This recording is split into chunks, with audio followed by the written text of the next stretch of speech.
السلام عليكم ورحمة الله تعالى وبركاته. بسم الله الرحمن الرحيم. ரியாது சாலிஹீன் பாடம் 104.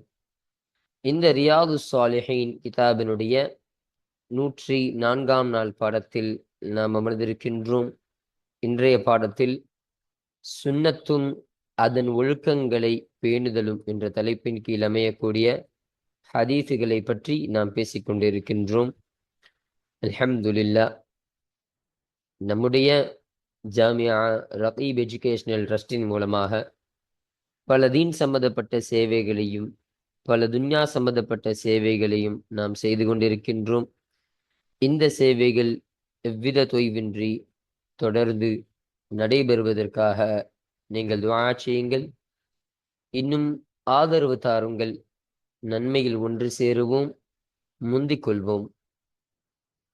உங்களுடைய நன்கொடைகளை எங்களுக்கு நீங்கள் வழங்க விரும்பினால் எங்களுடைய பேங்க் அக்கவுண்ட் டீட்டெயில்ஸ், வங்கி முகவரிகள் இங்கு கொடுக்கப்பட்டு இருக்கின்றது. இது அல்லாமல் இங்கு கியூஆர் ஸ்கேனும் கொடுக்கப்பட்டிருக்கின்றது. இதன் மூலமாக நீங்கள் ஸ்கேன் செய்தும் உங்களுடைய நன்கொடைகளை எங்களுக்கு நீங்கள் தாராளமாக வழங்கலாம். அல்லாஹு தஆலா உங்கள் வாழ்நாளை மென்மேலும் பரக்கத்தானதாக ஆக்கி வைப்பானாக. ஆமீன் ஆமீன் யா ரப்பல் ஆலமீன். இந்த ரியாது சாலிஹீன் 104ஆம் நாள் பாடத்தில் நாம் 2 ஹதீஸை பற்றி நாம் பேச இருக்கின்றோம். அந்த 2 ஹதீஸில் முதலாம் ஹதீஸானது வீடு பற்றி எரிந்தது என்ற தலைப்பின் கீழ் அமையக்கூடிய ஹதீஸாக இருக்கு. இப்போ இந்த ஹதீஸில் ஸல்லல்லாஹு அலைஹி வஸல்லம் அவர்கள் சொன்ன ஒரு செய்தி எங்கு பதிவு செய்வாங்க. இப்போ என்னன்னா, இந்த ஹதீஸில் மதீனாவாசியில இருக்கக்கூடிய ஒருவருடைய வீடு ஒரு நாள் இரவு தீப்பிடித்து எரிந்தது என்பதாக சொல்றாங்க. இப்போ வீடு பற்றி எரியுது. இப்போ அவர்களோட நிலையை குறித்து ஸல்லல்லாஹு அலைஹி வஸல்லம் அவங்களை சொல்றாங்க, இது மாதிரி எரியுது யா ரசூலல்லாஹ், இவருடைய வீடு எரிந்து கொண்டு இருக்கின்றது யா ரசூலல்லாஹ் அப்படின்னு கேட்ட பொழுது ஸல்லல்லாஹு அலைஹி வஸல்லம் சொன்னாங்க, நிச்சயமாக இந்த நெருப்பானது உங்களுக்கு விரோதியாக இருக்கிறது, உங்களுடைய எதிரியாக இருக்கிறது. அதனால் நீங்கள் தூங்கினால் அந்த நெருப்பை அணைத்து விட்டு தூங்குங்கள். அவர் தூங்க நினைத்தால் அவர் அந்த நெருப்பை அணைத்து விட்டு அவர் தூங்கிக் கொள்ளட்டும் என்பதை ஸல்லல்லாஹு அலைஹி வஸல்லம் அவர்கள் இந்த ஹதீஸ்ல சொல்லுவாங்க. இப்போ இந்த ஹதீஸிற்கான கூடுதல் தர்ஜுமாக்களையும் விளக்கங்களையும் இன்ஷா அல்லாஹ் நாம் இப்போ ஹதீஸ் வாசிக்கும் பொழுது நாம் பார்ப்போம். அடுத்தபடியாக மழையை போல என்று அமையக்கூடிய 2வது ஹதீஸானது. இந்த ஹதீஸ்ல ஸல்லல்லாஹு அலைஹி வஸல்லம் அவர்கள் முஃமின்கள் யாரு, இந்த உலகத்துல அல்லாஹுவால் வெற்றி பெற்றவர்கள் யாரு, அல்லாஹுவால் தோற்கடிக்கப்பட்டவர்கள் யாரு, அல்லாஹ்விட்ட யார் ஹிதாயத்தை பெறக்கூடியவர்களா இருப்பாங்க, யார் அல்லாஹுடைய அந்த ஃபضل கிடைக்காம யார் லலாலத்தில் இருக்கக்கூடியவர்களா இருப்பார்கள் என்பதை ஒரு மழையை போல, ஒரு மலையை அவர்கள் உதாரணமாக காட்டி சொல்லக்கூடிய ஒரு ஹதீஸாக இந்த ஹதீஸானது இருக்கக்கூடியதாக இருக்கு. இப்போ மொத்தமா அந்த ஹதீஸ்ல ஒரு 3 மலையை பற்றி சொல்லுவாங்க. அந்த 3 மலையானது இந்த இடத்துல உழுவது. அப்படி உழுவதின் மூலமாக யார் யாரை போல 2 மலையை குறித்து சொல்லிவிட்டு இந்த 2 மலையை போலதான் அல்லாஹ்விடத்தில் ஹிதாயத்து வழங்கப்பட்டவர்கள் என்பதை சொல்லுவாங்க. 3ஆவதாக ஒரு மலையை சொல்லி அந்த மலையை போதெல்லாம் அல்லாஹுவோடு அல்லாஹ்வின் பக்கம் ஹிதாயத்தை பெறாத லலாலத்தை பெற்ற அந்த நபர்கள் என்பதையும் ஸல்லல்லாஹு அலைஹி வஸல்லம் அவர்கள் இந்த ஹதீஸின் மூலமாக நமக்கு தெளிவுபடுத்தி தருவாங்க. அப்போ இப்போ வரைக்கும் இந்த ஹதீஸ்ல இப்படி ஒரு சுருக்கத்தை நம்ம பார்த்துக்கலாம். இன்ஷா அல்லாஹ் நம்ம இப்போ ஹதீஸ் வாசிக்கும் பொழுது இதற்கான கூடுதல் விளக்கத்தை நம்ம அந்த ஹதீஸ் வாசிக்கும் பொழுது இன்ஷா அல்லாஹ் நம்ம பார்ப்போம். அப்போ இன்றைய பாடத்துல இந்த 2 ஹதீஸுகளை பற்றி மட்டும்தான் இன்றைய பாடத்தில் நாம் பேச இருக்கின்றோம். அல்ஹம்துலில்லாஹ். இப்போ நம்ம கிதாபை பார்ப்போம். 161வது ஹதீஸ். இந்த ரியாது சாலிஹீன் கிதாபில் பதிவு செய்யப்படக்கூடிய அந்த ஹதீஸுடைய அந்த வரிசையின் பிரகாரம் இது 161வது ஹதீஸாக இருக்கு. அஸ்ஸாதிசு, இன்னும் இது 6வது ஹதீஸ். இந்த பாபுல் முஹாஃபலதி அல சுன்னதி வ ஆதாபிஹா என்ற இந்த தலைப்பின் கீழ் அமையக்கூடிய ஹதீஸ்ல இது 6வது ஹதீஸாக இது இருக்கு என்பதை சொல்றாங்க. இந்த ஹதீஸானது யாரை தொற்றும் அறிவிக்கப்படக்கூடிய ஹதீஸாக இருக்கின்றது என்பதை பார்க்கும் பொழுது அன் அபி மூசா ரதியல்லாஹு அன்ஹு. அப்போ அபு மூசா ரதியல்லாஹு அன்ஹு அவர்களை தொற்றும் அறிவிக்கப்படக்கூடிய ஹதீஸாக இந்த ஹதீஸ் இருக்குன்னு சொல்றாங்க. ரதியல்லாஹு அன்ஹு அவர்களை தொற்றும் அல்லாஹு தஆலா பொருந்திக் கொள்வானாக. கால இந்த அபு மூசா ரதியல்லாஹு அன்ஹு சொன்னார்கள், இஹ்தரக பைத்துன், ஒரு வீடானது தீப்பற்றி எரிந்தது. அப்போ தீப்பற்றி ஒரு வீடு எரிந்தது. பில் மதீனத்தி, அந்த மதீனாவில, மதீனா நகரத்துல, அலா அஹ்லிஹி, அந்த வீட்டு வாசியின் மீது, அப்ப அந்த வீட்டுல வசிக்கக்கூடியவர் மீது தீப்பற்றி எரிந்தது. மினல்லைலி, இரவிலிருந்தும். இரவுல தீப்பற்றி எரியுது அப்படியே மதீனாவாசியை சார்ந்தவருடைய வீட்டுல. ஃபலம்மா ஹுத்திஸ ரசூலுல்லாஹி ஸல்லல்லாஹு அலைஹி வஸல்லம் பிஷஅனிஹிம், அவருடைய அந்த நிலைமையை பற்றி அல்லாஹுடைய தூதர் ஸல்லல்லாஹு அலைஹி வஸல்லம் அவரிடத்துல சொல்லப்பட்ட பொழுது, அறிவிக்கப்பட்ட பொழுது, அப்போ இந்த விஷயத்த ஸல்லல்லாஹு அவங்களுக்கு சொல்லப்படுது.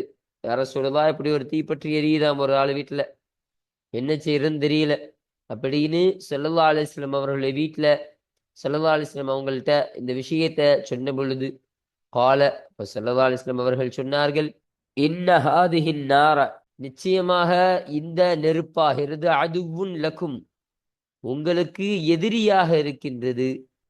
இதா நிம்தும், நீங்கள் தூங்க நாடினால், ஃபஅத்ஃபிஊஹா அன்கும், உங்களை விட்டும் அதை நீங்கள் அணைத்து விடுங்கள். அப்போ நீங்க தூங்குனீங்கன்னு சொன்னா அதை அணைச்சிட்டு நீங்க தூங்குங்க. அந்த நெருப்பை நீங்கள் அணைத்து விட்டு நீங்க தூங்குங்க. இந்த நெருப்பானது உங்களுக்கு எதிரியாக இருக்கு என்பதாக ஸல்லல்லாஹு அலைஹி வஸல்லம் அவர்கள் இந்த ஹதீஸின் மூலமாக சொல்ல வராங்க. முத்தஃபகுன் அலைஹி, இந்த ஹதீஸானது புகாரி முஸ்லிம் இருவராலும் இத்திஃபாக் செய்து சேர்ந்து அறிவித்த ஹதீஸாக இந்த ஹதீஸானது அமைகின்றது. அப்போ இந்த ஹதீஸானது இந்த பாபுல் முஹாஃபலதி அல சுன்னதி வ ஆதாபிஹா என்ற இந்த தலைப்பின் கீழ் அமைவதற்கான, பதிவு செய்யப்படுவதற்கான காரணம் என்னன்னு சொன்னா, ஸல்லல்லாஹு அலைஹி வஸல்லம் அவர்கள் சொன்னாங்களா இல்லையா, அந்த நெருப்பானது உங்கள் எதிரி, அதனால் நீங்க தூங்கும் போது அதை அணைச்சிட்டு தூங்குங்க அப்படின்னு சொன்னாங்க. அப்போ பாதுகாப்பாக இருந்து கொள்ள வேண்டும், பேணுதலாக இருந்து கொள்ள வேண்டும். இப்படிப்பட்ட ஒரு காரியங்கள் நிகழாமல் நம்ம தான் பார்த்துக்கணும். அப்போ இப்படி ஒரு காரியம் நிகழாமல் நீங்கள் பார்த்து கொள்ளுங்கள், இது போன்ற ஒரு சூழ்நிலையை நீங்கள் அடையாமல் இருந்து கொள்ளுங்கள் என்ற, நீங்கள் பேணிக்கையாக இருந்து வாழ்ந்தால் இப்படி ஒரு சம்பவம் உங்களிடம் நிகழாது, உங்கள் வீடு பற்றி எரியாது, நீங்கள் கவனத்தோடு இருப்பீங்க அப்படின்னு ஸல்லல்லாஹு அலைஹி வஸல்லம் அவர்கள் இந்த ஒரு விஷயத்தை இங்க பதிவு செய்வதன் காரணமாக தான் இந்த ஹதீஸானது இந்த பாபுல் முஹாஃபலதி அல சுன்னதி வ ஆதாபிஹா என்ற இந்த தலைப்பின் கீழ் அமைவதற்கான காரணமாக இது அமைகின்றது. அல்ஹம்துலில்லாஹ். அப்போ இன்னும் நான் மேலேயே சொல்லப்பட்டது மாதிரி வீடு பற்றி எரிந்தது என்ற தலைப்பின் கீழையும் இந்த ஹதீஸானது அமையக்கூடியதாக இது இருக்கின்றது. அப்ப இதோட இந்த 161வது ஹதீஸ நம்ம பார்த்து நிறைவு செஞ்சாச்சு. அல்ஹம்துலில்லாஹ். இப்போ அடுத்தபடியாக இந்த 162வது ஹதீஸை பற்றிய அந்த விஷயங்களை பற்றி நாம் பேசுவோம். பாருங்கள். அஸ்ஸாபிஉ, இன்னும் இது 7வது ஹதீஸாக இருக்கு. இந்த பாபுல் முஹாஃபலதி அல சுன்னதி வ ஆதாபிஹா என்ற இந்த தலைப்பின் கீழ் அமையக்கூடிய ஹதீஸ்ல இது 7வது ஹதீஸாக வரிசையின் பிரகாரம் இது இருக்கு அப்படின்னு சொல்றாங்க. அன்ஹு, அவரை தொற்றும் அவர்களை தொற்றும் அறிவிக்கப்படக்கூடியதாக இருக்கு. யாரு? ஹூடைய லமீரு, இதற்கு முன்னதான ஹதீஸை அறிவித்த அந்த அறிவிப்பாளரான அபு மூசா ரதியல்லாஹு அன்ஹு அவர்களை பார்த்து போகக்கூடியதாக இருக்கு. அப்போ அந்த அபு மூசா ரதியல்லாஹு அன்ஹு அவர்களை தொற்றும் அறிவிக்கப்படக்கூடிய ஹதீஸாக இது இருக்கு அப்படின்னு சொல்றாங்க. கால, அவர்கள் சொன்னார்கள், கால ரசூலுல்லாஹி ஸல்லல்லாஹு அலைஹி வஸல்லம், அல்லாஹுடைய தூதர் ஸல்லல்லாஹு அலைஹி வஸல்லம் அவர்கள் சொன்னதாக அபு மூசா ரதியல்லாஹு அன்ஹு சொன்னார்கள். ஸல்லல்லாஹு அலைஹி வஸல்லம் சொல்றாங்க, இன்ன மஸல மா பஅஸனி அல்லாஹு பிஹி, எதை கொண்டு அல்லாஹ் என்னை அனுப்பினானோ அந்த ஒன்றின் உதாரணமாகிறது. மினல் ஹுதா, இங்க மின் என்ற ஒரு வார்த்தை இருக்கும். இங்க பிரிண்டிங் மிஸ்டேக்கு, அது போயிடுச்சு. அது வச்சாதான் கரெக்டா இருக்கும். இப்ப மினல் ஹுதா, நேர்வழியிலிருந்தும் இன்னும் அல்மில் இருந்தும் எந்த ஒன்றை கொண்டு அல்லாஹ் என்னை அனுப்பினானோ அந்த ஒன்றின் உதாரணமாகிறது. கமசலி கைசின், ஒரு மலையின் உதாரணத்தை போல. அஸ்வாப அர்லன், பூமியை அது அடைந்தது. ஃபகானத் மின்ஹா, எனவே அந்த பூமியிலிருந்து ஆனது. தாயிஃபத்துன் தொய்யிபத்துன், நல்ல பகுதி அதிலிருந்து ஆனது. பபிலத்தில் அந்த நல்ல பகுதி தண்ணீரை ஏற்றுக்கொண்டது. அம்பத்தத்தில் கலஅ வல் உஷ்பல் கசீர, அதிகமான புற்பூண்டுகளை அது முளைக்கச் செய்தது. வகான மின்ஹா, இன்னும் அந்த பூமியிலிருந்து ஆனது. அஜாதிபு, செடிகள் முளைக்காத பகுதியானது. அம்சகத்தில் அந்த தண்ணீரை அது பிடித்து வைத்துக் கொள்கிறது. வனஃபஅல்லாஹு பிஹன் நாஸ, எனவே அல்லாஹு தஆலா நஃபா செய்தான், பயனளித்தான். பிஹன் நாஸ, அந்த பூமியை கொண்டு மக்களுக்கு பயனளித்தான். ஃபஷரிபு மின்ஹா, அதிலிருந்து அந்த மக்கள் குடிப்பார்கள். வஸகவ், இன்னும் அவர்கள் புகட்டுவார்கள், அவருடைய கால்நடைகளுக்கு அவர்கள் புகட்டுவார்கள். வஸரஉ, இன்னும் அவர்கள் விவசாயம் செய்வாங்க. இப்போ ரெண்டாவது பூமியானது தேக்கி வைக்குமா இல்லையா? அதை தேக்கி வைக்கக்கூடிய அந்த தண்ணீர்ல இருந்து அல்லாஹு தஆலா பயன் தருவான், மக்களுக்கு பயன் தருவான். எப்படி? அந்த மக்கள் தாக எடுத்தா அந்த தண்ணீரிலிருந்து குடிக்கக்கூடியவர்களா இருப்பாங்க. அப்போ அந்த தண்ணீரை குடித்து அதிலிருந்து தாகம் பெறக்கூடியவர்களாக அந்த மக்கள் இருப்பாங்க. அது மட்டும் கிடையாது, அவர்கள் வளர்க்கக்கூடிய அந்த ஆடு மாடுகள், அந்த கால்நடைகளுக்கு அவர்கள் அந்த தண்ணீரை புகட்டக்கூடியவர்களாக இருப்பாங்க. அந்த தண்ணீர் அதை கொடுத்து அவங்க அந்த ஆடு மாடுகளை, அந்த விஷயங்களை எல்லாம் அவர்கள் குடிக்க செய்பவர்களாக அவர்கள் இருப்பார்கள். இன்னும் அந்த தண்ணீரை கொண்டு, அந்த பூமியில தேக்கப்பட்ட அந்த தண்ணீரை கொண்டு விவசாயம் செய்யக்கூடியவர்களா இருப்பாங்க. இப்ப பூமியில தண்ணீர் இருந்தால் தானே விவசாயம் செய்யறதுக்கு வசதியாக இருக்கும். விவசாயம் செய்வதற்கு வசதியாக எளிமையாக இருக்கக்கூடிய விஷயம் என்ன? அந்த பூமியில தண்ணீர் இருக்கணும். தண்ணீர் இருந்தால் தான் விவசாயம் பண்ண முடியும். அப்போ அந்த விவசாயிகளுக்கு அது உதவியாக, மக்கள் விவசாயம் செய்வதற்கு அந்த தேக்கி வைக்கப்பட்ட அந்த தண்ணீரானது உதவியாக அல்லாஹு தஆலா அவர்களுக்கு பிரயோஜனமாகவும் அல்லாஹு தஆலா அந்த தண்ணீரை ஆக்கி வைப்பான் என்பதாக சொல்றாங்க. அப்போ ரெண்டு தண்ணியை பத்தி ஸல்லல்லாஹு அலைஹி வஸல்லம் சொன்னாங்க, விளங்கிக்கணும். முதல் தண்ணி என்ன? அந்த பூமியில அது இருந்து அந்த பூமியை அழகானதாக மாற்றி அந்த பூமியில புற்பூண்டுகளை விளையச் செய்யும். இது ஒரு இது ஒரு மலை, சரிங்களா?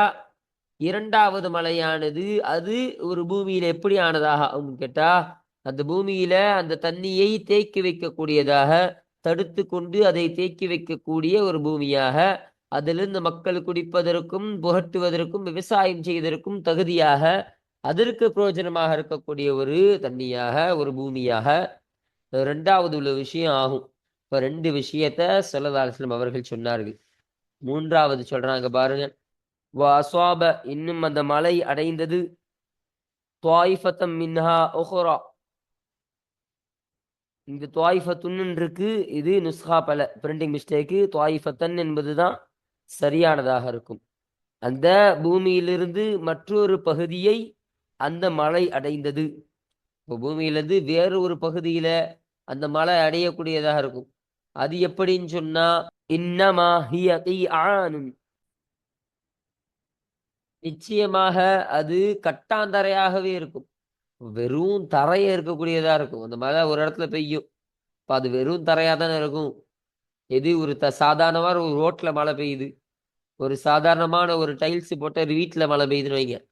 இப்போ அது போன்ற விஷயத்துல பெய்யும் பொழுது அது வெறும் கட்டாந்தரை தானே. அந்த கட்டாந்தரையாகவே தான் அது இருக்கும். லா தும்சிக்கும் மாஅன், அது எந்த ஒரு தண்ணீரையும் அது தடுத்து வைக்காது. வலா தும்பித்து கலஅன், இன்னும் எந்த ஒரு பொருட்பூண்டையும் அது முளைக்கவும் செய்யாது. அப்ப அதன் மூலமாக தண்ணீரை தேக்கி வைக்க முடியாது, தேக்கி வைக்க முடியாது இல்லையா? தண்ணீரை உள்வாங்கி மக்களுக்கு பயன்பெறக்கூடிய, குடிக்கக்கூடிய, மக்களுக்கு என்னெல்லாம் தேவை இருக்குதோ அதை நிறைவேற்றக்கூடிய ஒரு தண்ணீராக அது தேக்கி வைக்கவும் முடியாது. இன்னொரு விஷயம் என்னன்னா, அந்த தண்ணியின் மூலமாக எதையும் முளைக்கவும் செய்யாது. அப்போ எந்த ஒரு புள்ளையும் முளைக்க செய்யறது, ஒரு மரத்தை முளைக்க செய்யறது, ஒரு பழம் கனிகளை முளைக்க செய்யறது, இது போன்ற எந்த ஒரு பூண்டுகளையும் அது முளைக்கவும் செய்யாது. அப்ப பிரயோஜனமில்லாத ஒரு மலையாக அது அடையும்.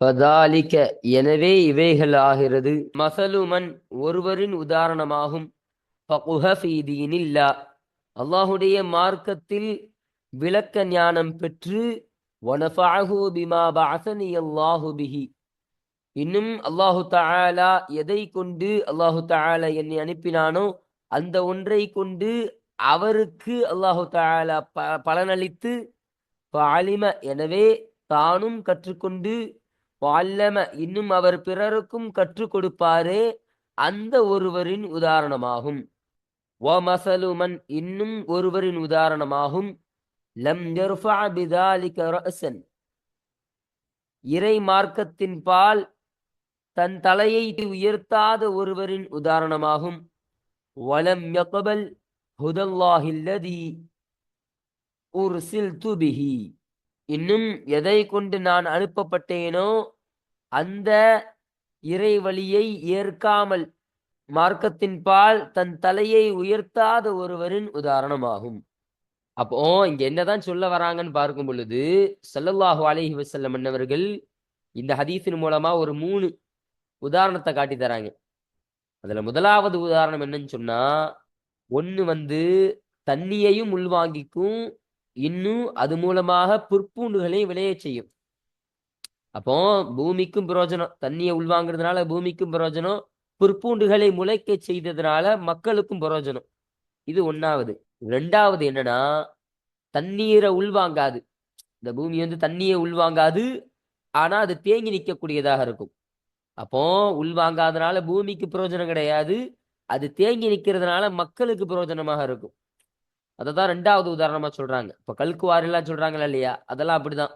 பூமி எந்த தண்ணியெல்லாம் உள்ள போகாது பூமிக்குள்ள, ஆனா வெளியே தேங்கி நின்று மக்கள் தேவைக்கு ஏற்றவாறு அதை எடுத்துக்கொண்டு போகலாம். அப்ப மக்களுக்கு பிரயோஜனம் தரக்கூடியதாக இருக்கும். இது 2. மூணாவது ஒரு சமமான இடம்.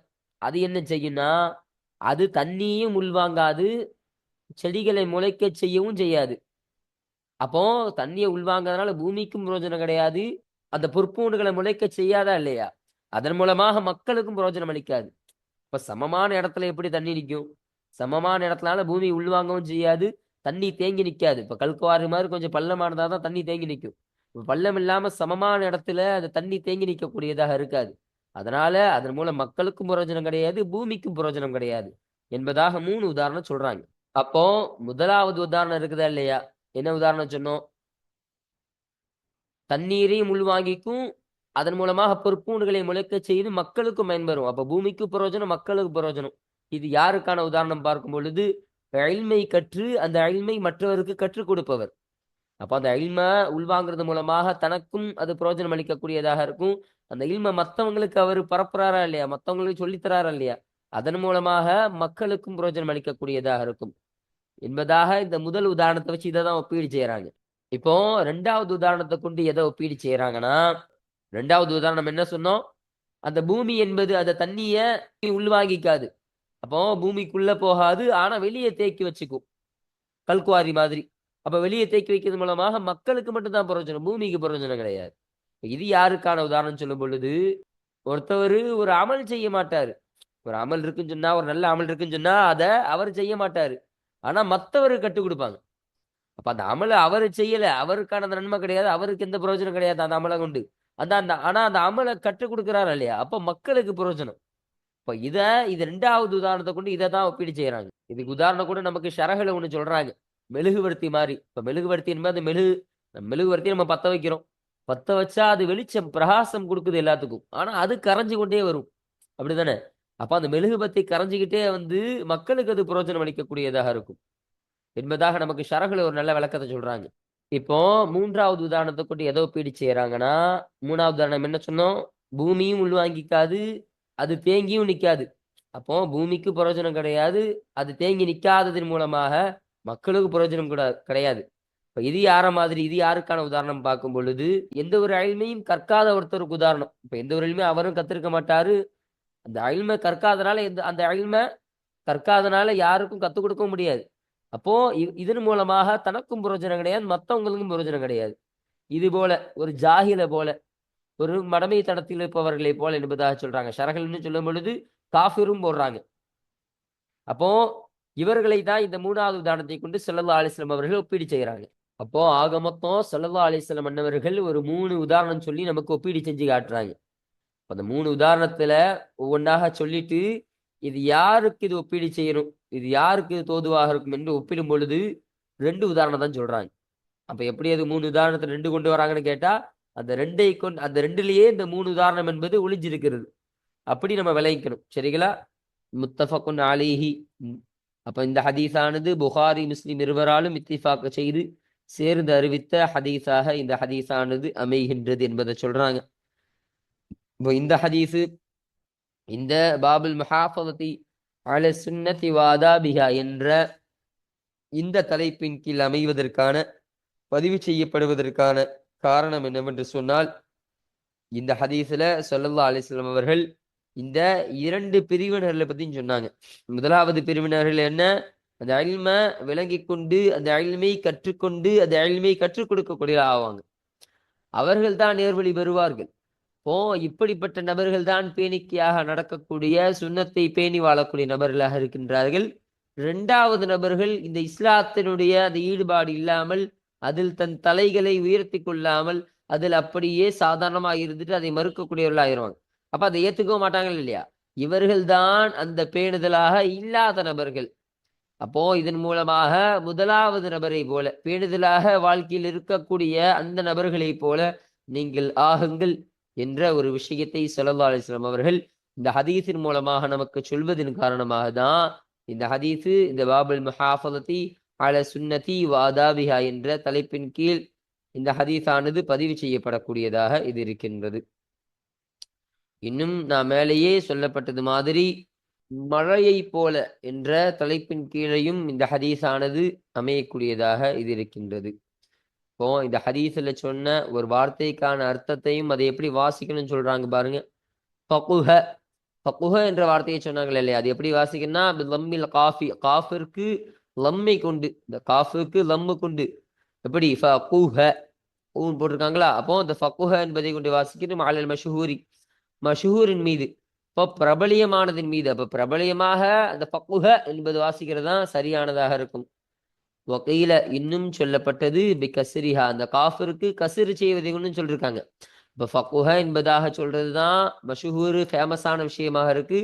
ஃபகிஹ என்பதாக காஃபுக்கு அது ஜேர் போட்டு சொல்றதும் அப்படியும் சொல்லப்பட்டு இருக்கின்றது என்ற செய்தியை இங்க பதிவு செய்யறாங்க. அதாவது ஸ்வார ஃபகிஹன், விளங்கக்கூடியவனாக அவன் மாறிவிட்டான் என்ற ஒரு அர்த்தத்திற்கு அந்த ஃபகுஹ என்பது வரக்கூடியதாக இருக்கும் என்ற விஷயத்தையும் இங்க நமக்கு சொல்லி தராங்க. அப்போ இதோட இந்த 162வது ஹதீஸ நம்ம பார்த்து நிறைவு செஞ்சாச்சு. அல்ஹம்துலில்லா. இந்த 101வது ஹதீஸையும் நம்ம இன்றைய பாடத்துல நிறைவு செஞ்சாச்சு. அப்போ இங்க இந்த பாடத்துல நம்ம 2 ஹதீஸ்ல பார்த்து நிறைவு செஞ்சாச்சு. இன்ஷா அல்லாஹ் அடுத்து வரக்கூடிய பாடத்துல நம்ம இந்த 163வது ஹதீஸை பற்றிய அந்த தர்ஜுமாக்களையும் அந்த விஷயங்களையும் பற்றி நாம் அடுத்த பாடத்தில் நாம் பார்ப்போம். وآخر دعوانا أن الحمد لله رب العالمين. السلام عليكم ورحمة الله تعالى وبركاته.